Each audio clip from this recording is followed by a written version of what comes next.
All right, let's dive into a really powerful utility plugin. It's a tool designed to solve one of the most common and honestly one of the most frustrating problems in audio, a problem that can just suck the life right out of your mixes no matter how hard you work on them. You know the feeling, right? You're hours into a mix and something just feels off. The kick drum has no weight, the bass seems to vanish when you check it in mono, and the whole track just sounds thin and hollow. So you start throwing more EQ at it, more compression, but nothing seems to get to the heart of the problem. Well, a lot of the time, the issue isn't what you're hearing, it's actually about what's being erased from your sound before you even get a chance to hear it. The enemy here is this invisible force that's happening at the waveform level. We're talking about phase cancellation. So to fix this problem, you gotta know the enemy. Let's really break down what's happening when we talk about phase. Think about it like two waves in a pool of water. If the peaks of the waves line up, they combine and make a bigger wave, right? But what happens if the peak of one wave meets the bottom, the trough of another? They just cancel each other out and the water goes flat. That is exactly what's happening to your audio frequencies, especially when you've got multiple mics on one instrument. And this chart just lays it out perfectly. On the left, that's the problem. Signals fighting each other, that weak and hollow sound, bass frequencies just disappearing into thin air, and a mix that falls apart in mono. But on the right, well, that's the goal.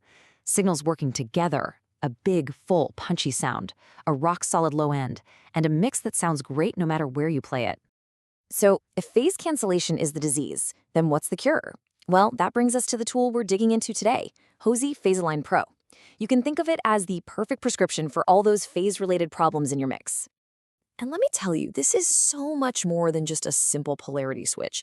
This is a complete toolkit. We're talking about microscopic, subsample adjustments, a super intelligent algorithm that does the hard work for you, surgical multiband controls, and a professional analyzer so you can actually see what you're fixing. Okay, let's pop the hood and take a look at the main controls. We'll start with what's called the Global Toolkit. These are going to be your go-to tools for treating the entire audio signal. So right here are your main weapons. You can nudge the audio by incredibly tiny amounts, by individual samples or milliseconds, to fix delays from mic placement.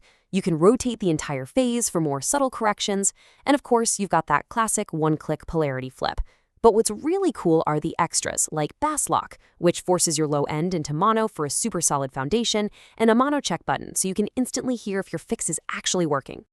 Okay, so you've got all these amazing tools, but how do you know what actually needs fixing? You can't just guess, right?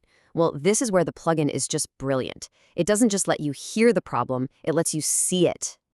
And you don't need a degree in physics to figure this out. It's super straightforward. On the left, you've got the goniometer.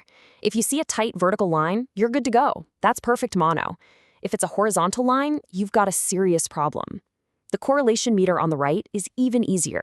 You want it to be in the blue, close to +1.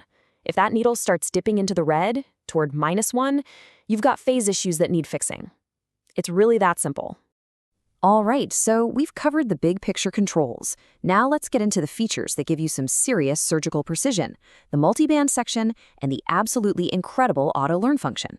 You know, sometimes a track isn't out of phase across the entire frequency spectrum. Maybe the low end of your drum overheads is fine, but the cymbal bleed in your tom mic is causing some weird, phasey stuff in the high frequencies. Well, the multiband section is the answer.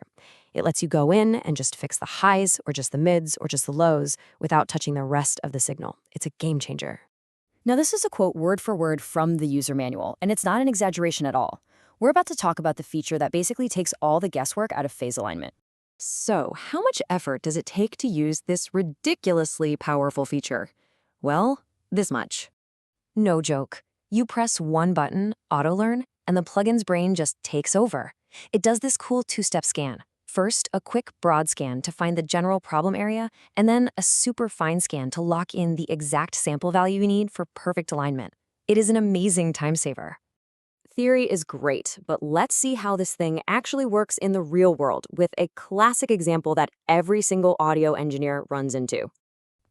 The classic snare top and bottom mic problem. It's the perfect test case. Think about it. When you hit the snare, the top head moves toward the top mic, but the bottom head moves away from the bottom mic. They are naturally 180 degrees out of phase. So you just slap PhaseAlign Pro on the snare bottom track, hit that one polarity button, and bam! the snare instantly gets fatter, fuller, and punchier. All that low-end body that was getting canceled out just rushes back in. It's got to be one of the most satisfying fixes in all of mixing. So at the end of the day, what's the big takeaway here? PhaseAlign Pro isn't just another utility plugin. It really is a secret weapon for getting that powerful, professional sound we're all chasing. And this is what it's all about. We're not talking about abstract numbers or squiggly lines on a screen. We're talking about real results. Tighter, punchier drums, a bass that feels full and translates everywhere, vocals that are clearer and just sit perfectly in the mix. Ultimately, it's about unlocking the amazing sound that was already in your tracks, just waiting to be heard. Which really just leaves us with one final thought.